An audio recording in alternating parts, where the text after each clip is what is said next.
So welcome to everyone who is joining currently or already has joined our webinar on the human aspect of cyber risk today with Os Aleshi. I would like to start with a short introduction of cybovent. Maybe some of you might not know us.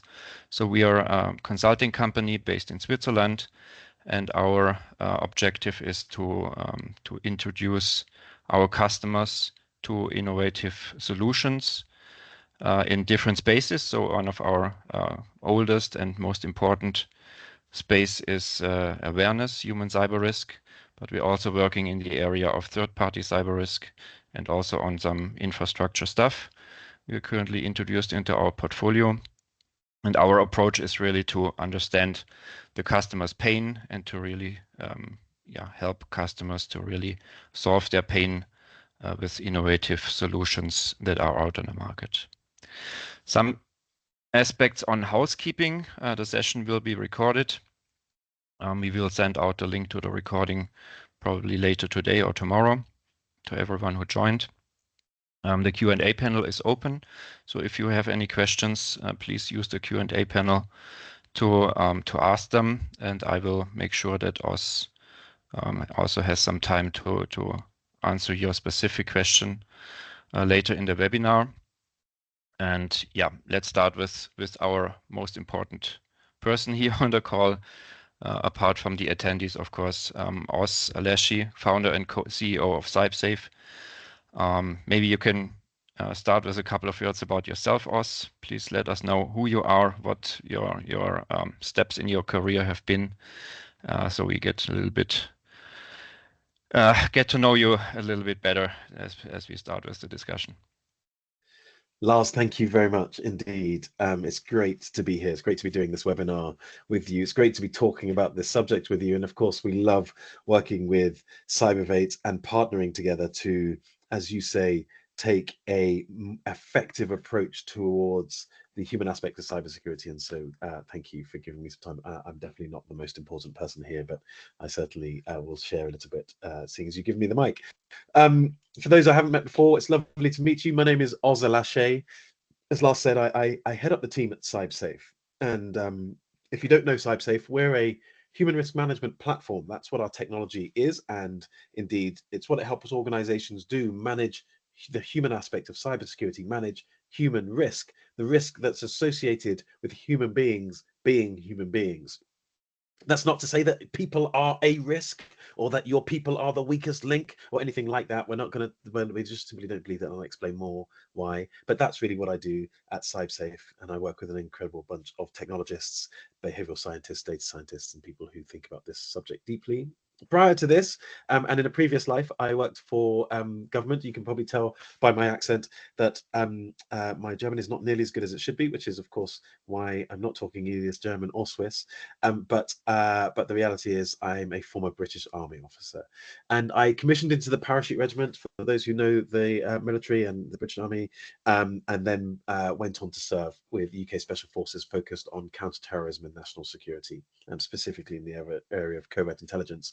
And I was very fortunate, actually. Whilst there, we were pretty busy helping try to keep our own nation, but also the nations of our partners and allies, as safe as possible. We spent a fair bit of time chasing unpleasant people around the world. We needed to find them first. It was where I got my first insight into actually the issue of the human aspect of cybersecurity. Lars, we spent a fair bit of time literally trying to get bad people who were trying to access network systems, tried to steal money, and of course, ultimately tried to commit terrorist acts. We spent a fair bit of time trying to get them to illuminate themselves so we could find them. And then once we could find them, we could politely dissuade them from being so unpleasant. So I am a former Army officer. My insight into human risk and managing human risk and the socio-tech aspects of this risk date back to my military days. And how did you come up with the idea to really focus on cybersecurity, cyber risk management, and how did you come up with the idea to found a company to build a platform to support this? How did this happen? Well, yeah, it's a good question, and I think my wife asks that same question every day because she's like, "Why are you spending so much time doing this when you should be doing other stuff with us. I left the military, and it was very clear to me that I wanted to take and focus on the challenges that were really about the challenges of the future. Much of what we spent my time doing, I served for 17 years, and the behavioral scientists I worked with, the psychologists we worked with, the data scientists we worked with, we were really looking at, of course, a very human challenge, unfortunately, security and risk, but in a very different context. But digitization, um, the interdependence of society when it comes to actually interdependence on each other, but also on technology. All of these things were really, really always fascinated me. And the thing that I could see, and the thing that I lived, and I joined an organization that was providing cybersecurity and resilience advice, because of course we were able to do that and build those cases. I could see everybody, including ourselves, paying lip service to the people aspect, the human aspect. Mm, Yet I had spent 17 years thinking about the human aspect and thinking about managing human risk and building behavior models for very different things. And the question was, could we apply similar approaches to those models to this challenge of mm, how do we reduce human risk in organizations, such that we could either help people do the right thing more frequently, or understand why they're not necessarily doing the right thing and influence them. And so that's where the focus has been. In terms of why a software company like CyberSafe, the reality is this is a data challenge as well as a people challenge, mhm. and therefore we had to find a way in which we could access the data, and of course software applications, because of where that data sits, in the most applicable way. But everything else, being a SaaS software founder, is completely accidental. If the way to solve this problem would have been to use marshmallows, I would have used marshmallows. The Mm. reality is the way to solve this problem is to help real professional, intelligent people, many people listening here, to get access to the information and the insights that they need so they can make better decisions. And that's what we do at CyberSafe. That's really our topic also for today. It's really managing risk. Managing risk is about understanding, about measuring, about taking the right actions at the right time. So let's dive into your topic of today. So what are the strategic and technical considerations of really developing a real human risk management program, if you want to call it? In the discussion we had before starting the webinar, you already mentioned that the term human risk management is, yeah, for some people something that is probably not appropriate. But let's take away the terms, and let's focus on the approaches, on the steps that need to happen to really manage risk. Yeah, yeah, absolutely. No, really happy to do so. And I've got some slides that I'll use, so I'll flash those up, and that will maybe help kind of shape the conversation. So I'm hoping that people can see the slides as I'm going. And this is really rather important. The term human risk management is, I guess, important in that it's the topic of conversation right now. Forrester have recently published their most up-to-date market analysis, and they have literally very specifically called out this term. But the reality is, the reason I say sometimes it's not important, despite the fact that it is important, is what's not important is people being distracted by whether or not they like the term. I would suggest that we focus on what is it that it actually means, what is different, what has changed, and more importantly, if I'm listening to this as a kind of attendee today, what should I take away that is useful for myself and my organization, given what we're trying to do? So that's why I think cybovent is absolutely on the money, to be looking at bringing innovative solutions to your customer base in this space, and of course alongside the other things. A few things that some people will know, but maybe not everyone, so maybe I'll just kind of summarize here as the bit of the why people are even talking about HRM, and by that I mean the approach and the thinking rather than necessarily the exact words and the term. There's a bit of a storm that has been brewing for some time. On the one hand, you've got the analysts, the main two of which shown on the left-hand side of the screen. Other analysts are available, but the reality is that Gartner and Forrester have for some time been looking at the human aspects of cybersecurity and saying that it isn't particularly effective. There's a lot of activity taking place, but there's not necessarily much effect, or not necessarily the outcomes that people should and probably do desire. So they have been reporting on this for some time. And as I've mentioned, Forrester have even gone so far as to refer to human risk management as a category. Gartner have published and given really clear guidance about the change that organizations should expect with their security, behavior, and culture program, but all of them saying that awareness is not effective and not enough. Also, over the same time, we've had frameworks and guidance evolve and change. NIST, for example, recently publishing or an update to its standards, citing and really adding in and involving the way in which each of the various components of cyber resilience are described, and of course adding in govern as a particular component, which is important. And this of course is important in the context of human risk. Human risk is a very real part. And at the same time, NIST have also published their own report, literally a research report produced by a fantastic team at NIST, that has called out the fact that many awareness programs are not effective. People who are deploying and conducting these activities don't even know whether what they're doing is making any difference, but they're doing it anyway, which is of course not ideal. And that kind of theme continues. There are other research reports, other researchers who've published and actually have been publishing for some time. Some of these things go back literally 7, 8, 11 years, where people have called out and said, what is the efficacy of this? What are we doing it for? Are we actually changing any behaviors? And if we're not changing any behaviors, are we reducing any risk? And then, of course, on the right-hand side of the screen, one of the things that is just really interesting to watch, I'm not going to dive into too much detail about the SEC and SolarWinds, other than to call out that one of the really interesting things about that incident was that they were basically saying it is not acceptable for you to not represent the risk properly. You can't be vague about it and you can't represent it properly. So if you're not sure or you don't know, you should call it out. If you think about it, when it comes to managing human risk, we are vague as a community far too often. Security awareness has delivered training and engagement and comms, and it has delivered phishing simulations, but yet no one can say, and therefore this is how the risk for the organization has been reduced over this period of time. We hope it works, but we don't know it works, and hope is not part of many organizations' security strategy. So human risk management, lots of people focused on it. And at CyberSafe, we acknowledge a few things that are really important. Security awareness and training is important and indeed continues and will continue for some time. There are some really important tactical activities that need to take place, especially if one needs to be compliant. If you are in an industry where you're either trying to comply with regulations, or if you're in an industry where you're trying to comply with maybe guidance, framework guidance, maybe you're trying to achieve ISO 27001, you will probably already do something to educate and train your people. That thing might be really intense, and indeed you might have invested a lot in it, but equally it might be very, very little, and it might be very, very bad and quite ineffective. But the truth is, you don't need to be effective to be compliant. You just need to do something. Lots of organizations do more than just something. They do a number of these things that are on this screen. So the security awareness and training space and the training and education activity, we can spend a lot of time talking about these things, but they're known, they are loved by many, they're hated by many, but the reality is they're here to stay. But the thing that is interesting and the evolution that has taken place is that actually we are now all asking ourselves, and security leaders around the globe are asking themselves, across everything I'm doing, what is working or not working?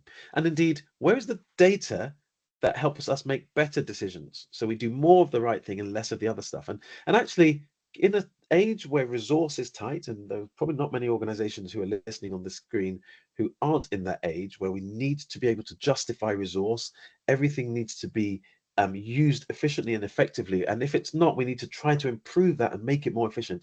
Then we need to be able to say, are we actually achieving the outcomes? It's all well and good doing these things on the left, security awareness and training and education, games, webinars, talks, newsletters, phishing simulations. It's all well and good doing those things on the left, but are they actually reducing risk for the organization? Because if they're not, then what am I doing them for? So human risk management starts actually with what are we trying to achieve and working backwards from there. It's an approach and a mindset, but it also takes into account a few other things. There has been an evolution in technology. So there's now more data in your organization than ever that could help you help the right people. Gone are the days where you need to just provide training and education to everybody and hope that the right people took the right thing they needed. You can actually personalize what people receive. You don't even need to train them. You might just need to remind them or nudge them. You might need to simply give them insight or access to something. Maybe you need to take away access or to something, maybe in the case of systems or files. Ultimately, managing human risk now is about more than just do people know, do we communicate, have we told people? And it's about much more about what people do and are we able to influence how people behave. That's one of the things that has changed. So it's not security awareness and training done well. It's not even a difference. Security awareness evolved. It is. It is ultimately sits around and indeed on top of. It is an approach that says everything we're going to do as it relates to our people is aimed at reducing risk for our organization. If we don't know that we're doing that, we need to pause and we need to make sure that we can measure. So, given what I said, and given the fact that it's not just security awareness training done well, human risk management then suggests that there's a bit of a loop, as you can see here. And we refer to that internally at CybSafe as the plan, do, review loop. And indeed, this is not new to CybSafe, this idea of plan, do, review. It's actually quite a common framework applied for lots of things, but it's helpful in the context of managing human risk. Actually, if you think about it, in order to have a plan, you need to know what you're trying to achieve, or at least where you're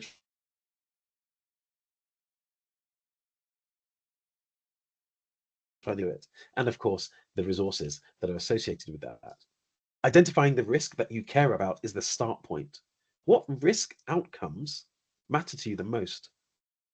At CyberSafe, we've worked with the security community for the last 5 years, and we have helped to facilitate the production of a security behavior database, the SebDB, as it's referred to by lots of people. The security behavior database, or SebDB, is literally a catalog, a classification of every single security behavior, every single one, pretty much. It's live, it's constantly updated, and therefore, as new things are identified, they're added. But ultimately, you can't go wrong if you wanted to understand what security behaviors you should focus on. But one of the things you'll notice when you look at SevDB is that it has everything related to risk outcomes, 8 risk outcomes. They include things like malware infection, or data leakage, or privacy violation, or data theft. These are the things that organizations, about 90% of security strategies, are keen to avoid that relate to the human aspect of cybersecurity. So what you can do is you can actually say, which are the ones that are priorities for us? Malware infection, because ransomware is important to us. What behaviors should we be focused on? So you've identified the risk. There is a risk that we suffer a malware infection. That's the risk. The behaviors associated it are listed. Therefore, this is what we're going to do to influence those behaviors. And of course, as I've suggested, some of that can be automated and doesn't have to be done manually. Plan, do, and then review. Are we actually influencing those behaviors? Are we influencing people's knowledge? Have we improved the confidence of our people? All of these things are things that you should and could do. And so this is not about using a specific technology, although of course I'm happy to talk about CyberSafe all day, every day, and Cyberbait does an amazing job of working with its customers to achieve this. But you now get to not just speed up the time it takes to achieve your objectives, but also the evidence to show that you're making a difference. There is a difference between security awareness and training and human risk management. But actually, interestingly, it's not always the difference that people realize. Security awareness has really been focused about one, it started from making people aware of things, and it was in the hope that people would take that information on board and change their behaviors. But hope is not an act of war. And more importantly, if it was just about knowledge and understanding or communication and guidance, then there'll be all sorts of behaviors that we would all exhibit better. I wouldn't eat as many crisps as I do every day. I wouldn't eat as many biscuits as I do every week. The fact of the matter is that my behavior has got very little to do with knowledge and understanding in this particular case. On a slightly more serious note, but very true, is doctors. There are doctors who smoke. They know that this is not going to lead to great wellness or health outcomes for them. In fact, they even spend most of their time helping other people achieve better health outcomes. But you get the point. Their behavior and their knowledge are not closely tied. Behavior change is about more than knowledge. There's a huge amount more. So the main difference with security awareness and training is and human risk management is human risk management insists, demands that you start from the end. What are you doing it for? Not what are you going to do? What are you doing it for? What is the intent? What is the objective? What is the outcome we seek? And then human risk management also shifts the language. Because actually, the language that we need to be using when talking about this space is the language of risk. That's not to say that human beings are a risk. They're not a risk. They're not the weakest link. They're not any of the other nonsense that people say. Human beings are human beings. And so human beings who are good people in the main, who are trying to do their job well in the main, and who don't always get things right or know everything, or sometimes are busy, or sometimes are distracted, or have chosen to prioritize something other than security, these are the people that we exist to be able to support. But nevertheless, associated with us human beings are risks that matter to our organization. So we need to name it and be clear. What risks are we affecting? We can do that in a positive way. There'll be some people who will waste time and try to suggest that that's a negative way to think about people. But it's a silly thing to say. People are not a risk in the same way that finance is not a risk. Yet we have no issues talking about financial risk management. Anyone who was to suggest to you that money and finances were a risk and bad would be silly. They're not saying that to you. They're saying that we need to manage the risk associated with finance. We need to do the same with our people. And therefore, naming and language is important. There's an added benefit to this, which means that actually we now start to be clearer about how we are adding value to our organization. Because helping our organization succeed at its objectives and managing the risks that might interrupt that success is absolutely number one priority for most organizations. And that's what we're doing as part of a security community and a security team. And then, of course, on the right-hand side, the adaptation of policies, environments, and controls. This is also another important aspect of human risk management that is very different to security awareness. Sometimes the answer isn't to just communicate with people more and tell them more. Sometimes the answer is to adjust and change the things around them. Policies are read by people, but the environment is lived in by people and the controls affect them. So sometimes it might be actually rather than just um, tell you that you should not downgrade and classify documents. Maybe we want to make it possible for you not to have access to those types of documents until we can be sure that you understand how to use them well. Adjusting controls, adjusting environments, and adjusting policies is a very important aspect of the human risk management approach, and it's a big difference as it relates to security awareness. Security awareness was largely focused and driven by a focus on compliance. There are definitely some progressive people. Indeed, many of you listening to this might be sat here thinking, wait a minute, I'm a security awareness professional and I think about more than compliance. And that is true because the community has for some time been leaning towards, moving towards, and absolutely conscious of the need to focus on risk. But human risk management simply just makes that the priority and flips it. We don't actually believe that people should do more training. In fact, if anything, if possible, if you could solve the issues, reduce the risk of the organization, and people do less training, that would be a good thing. Training takes time. It takes people's focus away from what they would otherwise be doing. It costs organizations money, whether that is time or physically what you're paying. It takes time for you to produce, and the value that you can deliver is about more than just training. So that's why people use software solutions like CyberSafe, not just to make sure that they reduce the amount of time it takes them to produce material, but actually maybe they could even reduce the amount of time people do it at all. And we see this. We see this in the data. Nudges and prompts combined with training mean you do less training overall, but people still get the help that they need. And the behaviors are more likely to change, up to 67% more likely in some cases. So this is really exciting because this evolution, which actually for some of you listening, you'll be saying, well, this is so commonsensical. Why haven't we been doing this all the time? And for some of you, you'll be listening to this and thinking, I had never thought about it like this. This is a fundamental shift. I thought my job was to educate, to communicate, and to train, but it's not. Your job is to help your security team manage the human risk. And education, communication, and training might be parts of what you do, but there's more that you can do, and making it as easy as possible is key. So there are some strategic considerations that we see organizations who really understand this lean into. The first one is understanding how much risk are they carrying in the first place? How much workforce related cyber risk are we carrying and what is it?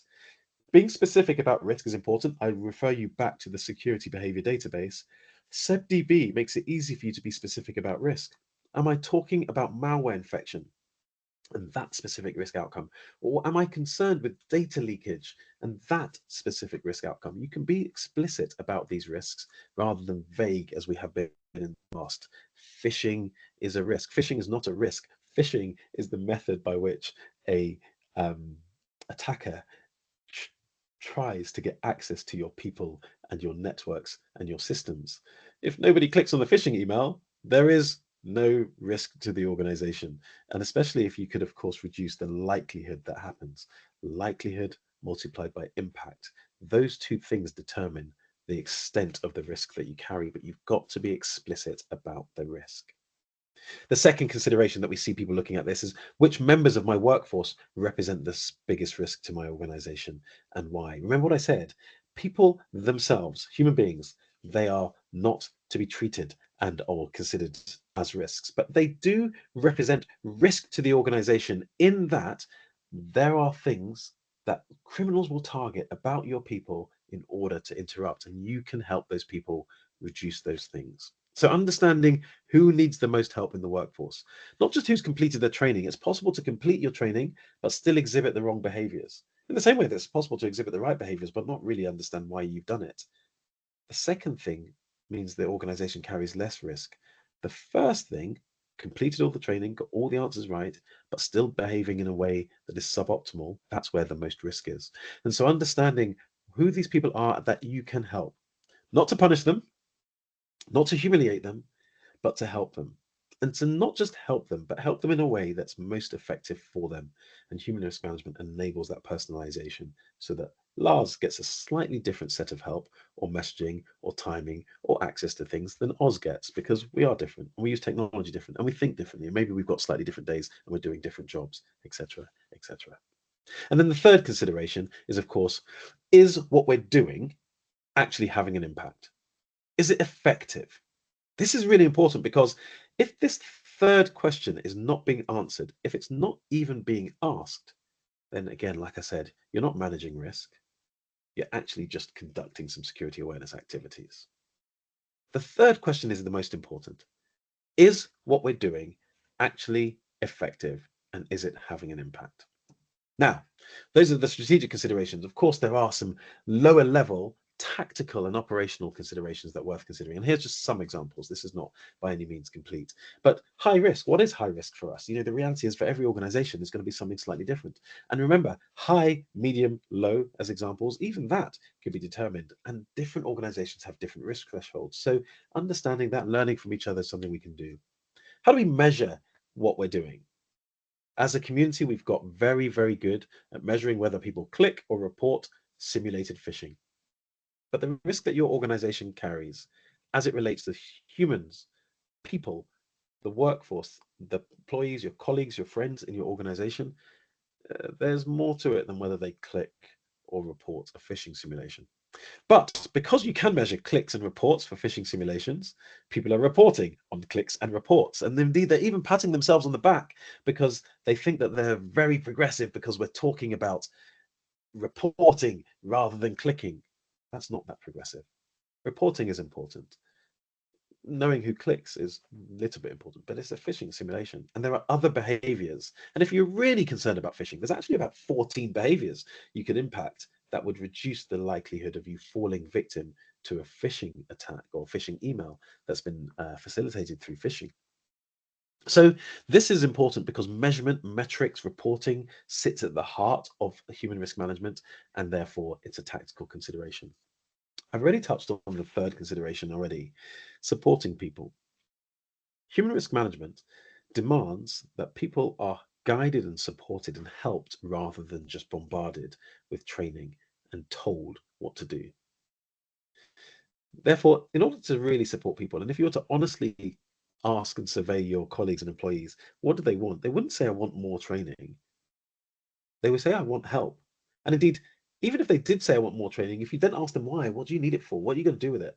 What they actually want is help. They want support. They want to be able to access information when they need it. If you think about what we do, we're so used to using our devices. If I don't have if I have a question, where do I go for help? If I need some advice, where do I turn to? We'll ask a friend. Maybe we'll Google the answer. We might look up on an intranet page. We don't log back into our security awareness training. Most people want help and support. And as I mentioned on the right hand side, another tactical consideration, are there policies and controls that we can adapt to reduce the risk for our organization and support our people better? And if so, how do we do that at scale? Can we automate that process? These are very clear tactical and indeed operational considerations. So this is what we are obsessed about and have been focused on at CyberSafe for quite some time, as you can imagine. And we work with organizations all around the globe. And we work with partners like cybovent, who are fantastic at understanding the challenges that their customers and their clients have. And the challenges that you have, of course, go beyond managing human risk, but the challenges include the management of human risk.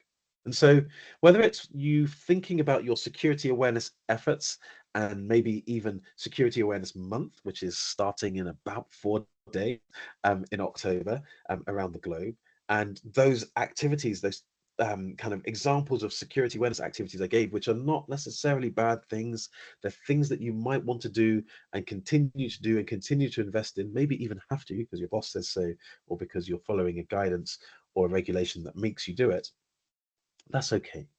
But what we would suggest is, and what we've done at CyberSafe to make it easy is, how do you make sure that all of that security awareness planning is genuinely related to behaviors and to the risk outcomes?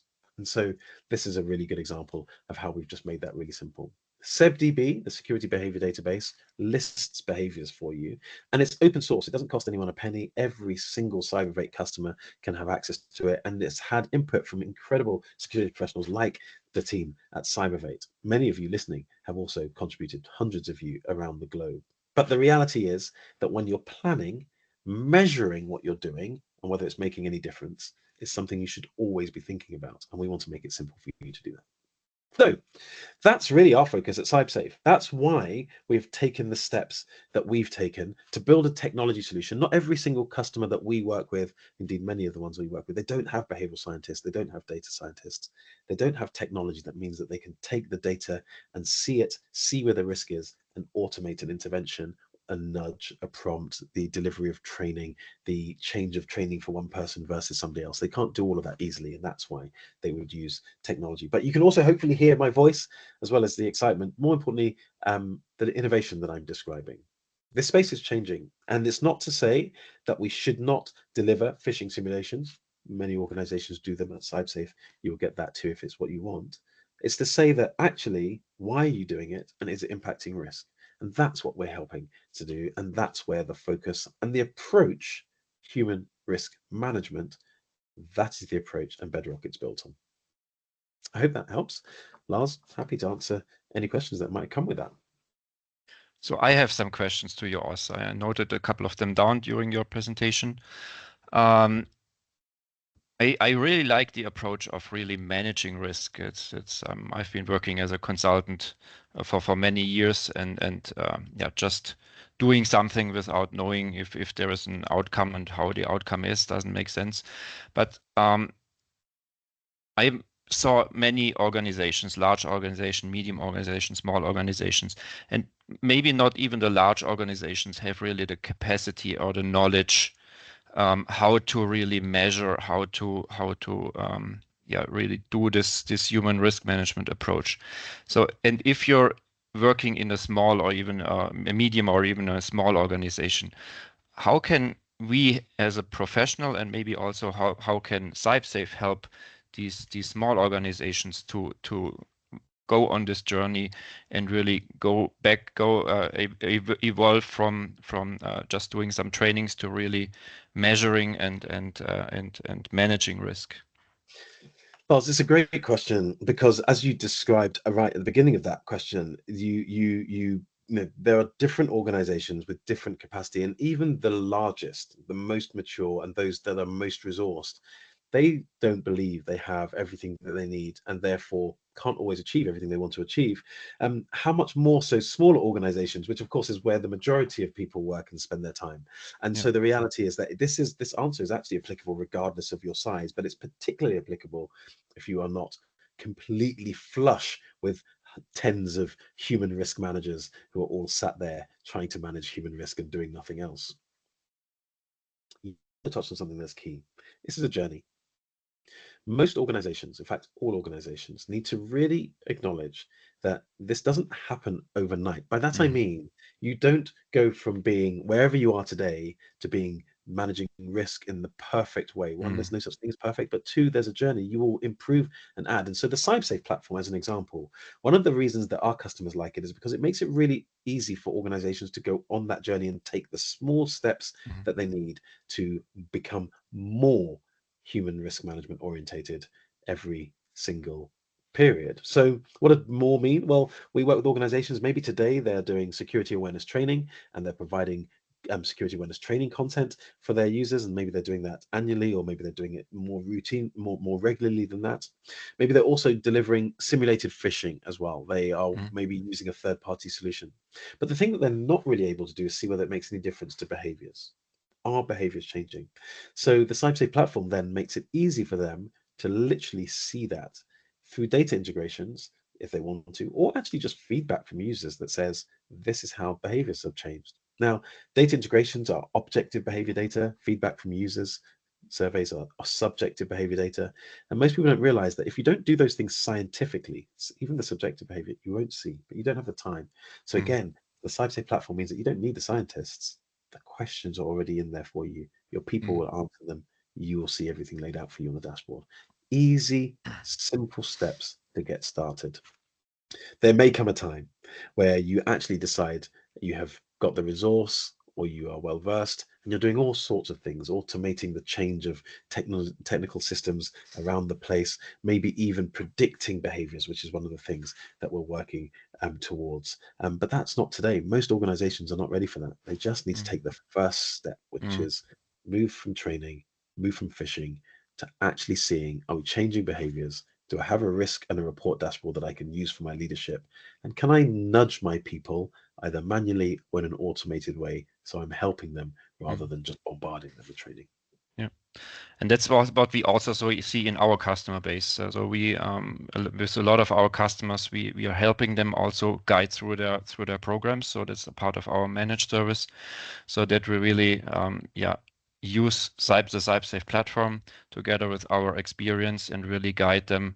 What are the first simple steps, and what should be the second, the third step, and what is the overall objective? So that's really true that the CyberSafe platform has the tools to do this also in small organizations, but you also have to have typically someone who's really guiding through the program, and that's what our customers love us for, that we really help them. 100%.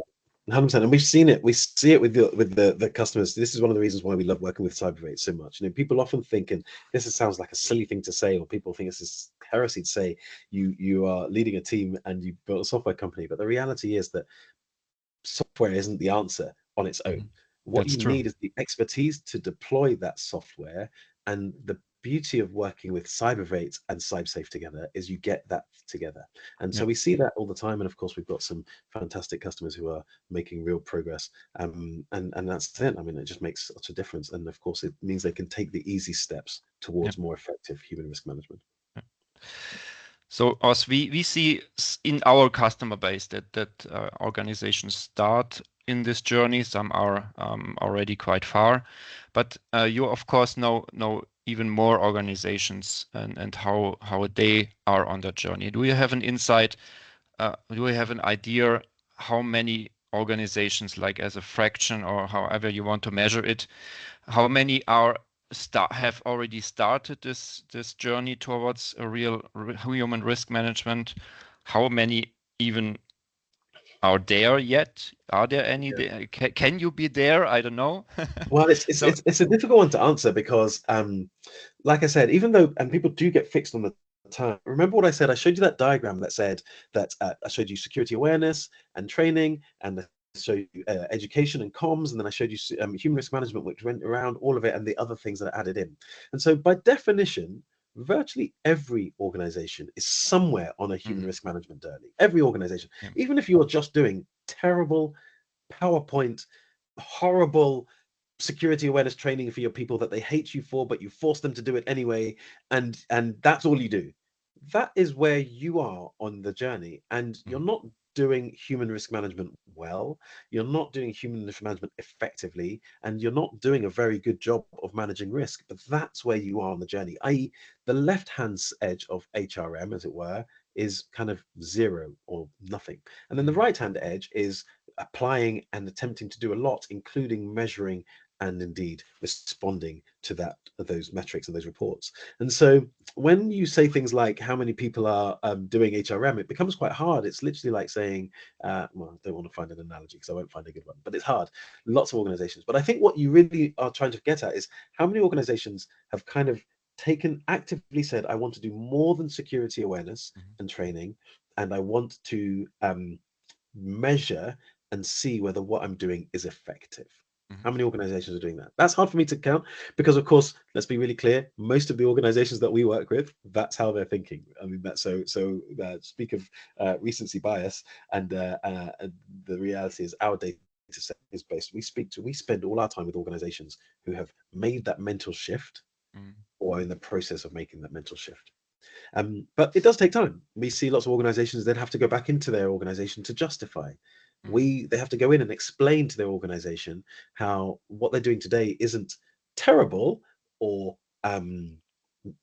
helps them be compliant, but doesn't help them manage risk properly, mhm, and they want to improve on that.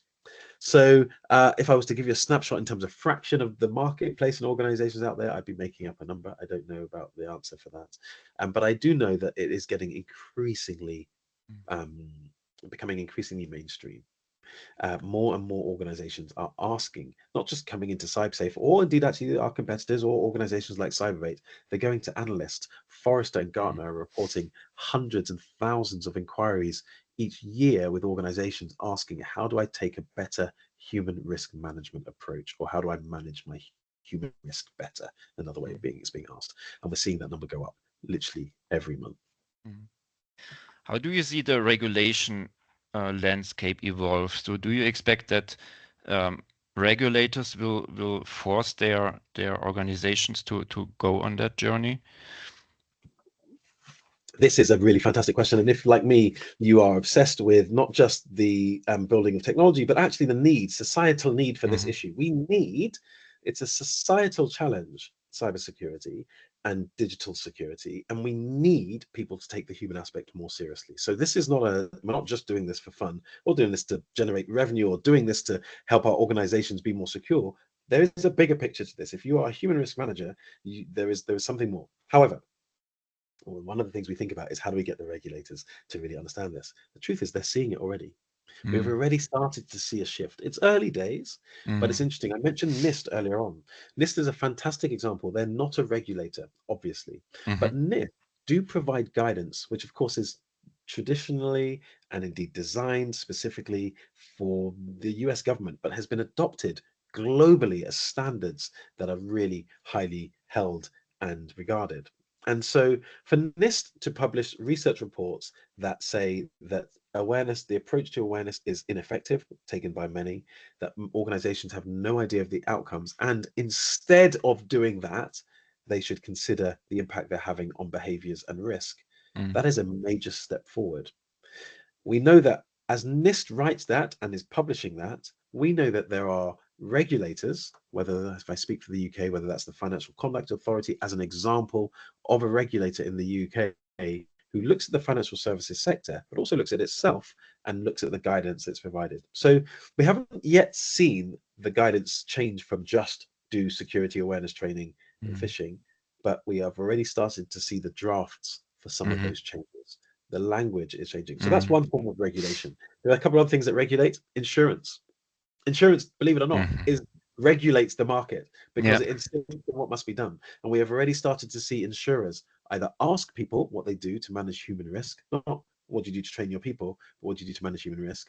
And we've started to see regulators reduce premiums for people who can Mhm, demonstrate that they take human risk management more seriously. We're not seeing it en masse yet. It's not mhm, the mainstream, but it has started, and we're going to mhm. see more and more of this. So these are the examples of the way in which the market regulates. Yeah, I think all that it regulate the stuff, and I think I totally agree that insurance is also kind of regulation in a different way. But I spoke to a customer, I think it was beginning of this week or late last week, and he was just interested in how do the cyber trainings look like. I told him it's more than trainings. It's about nudges. It's about managing risk. He didn't care. He just wanted to know how the trainings look like, and this is because he was forced by a regulator to do so. And I think, yeah, if the regulators and the frameworks go in this direction, this will also help everyone in the industry to really yeah, convince their bosses to go in this direction and to start this journey. It's very true. It's Yeah, very true, Lars, and it's happening slowly and will accelerate over time. But this is also the other reason why those of us who are supporting and so I know you have customers who are like this.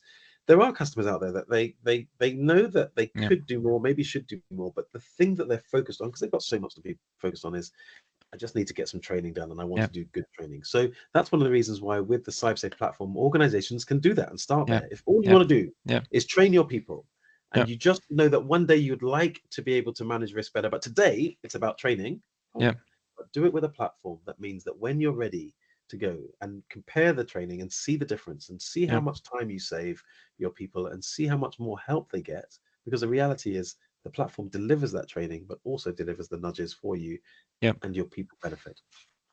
And it's not much additional effort to just yeah, add the nudges. We have some predefined campaigns we defined and roll out to our customers. And in the end of the day, a campaign consists of trainings, yes, but also consists of a couple of nudges, consists of goals you assign to your people. So it's a whole picture.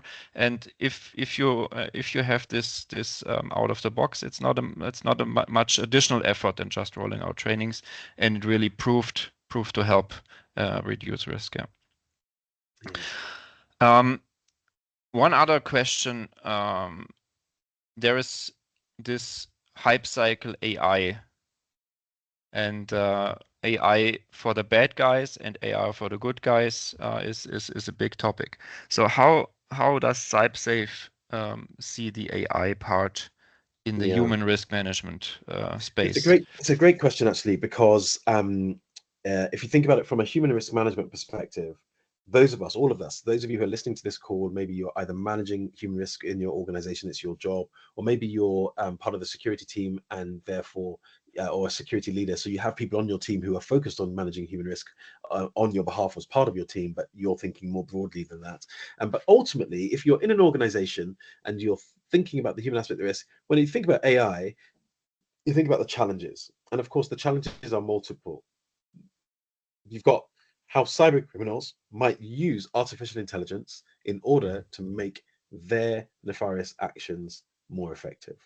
And we're seeing that, whether Mhm. that's the production of content in the form of maybe phishing emails and being able to scale and running phishing campaigns, or whether that's deep fakes being Mhm. used to socially engineer their way into Yeah. organizations. These are examples of the way the threat has evolved. Remember, when we're talking about risk, their threats and their vulnerabilities both are important, and risk sits at the overlap of threat Mhm. and vulnerabilities.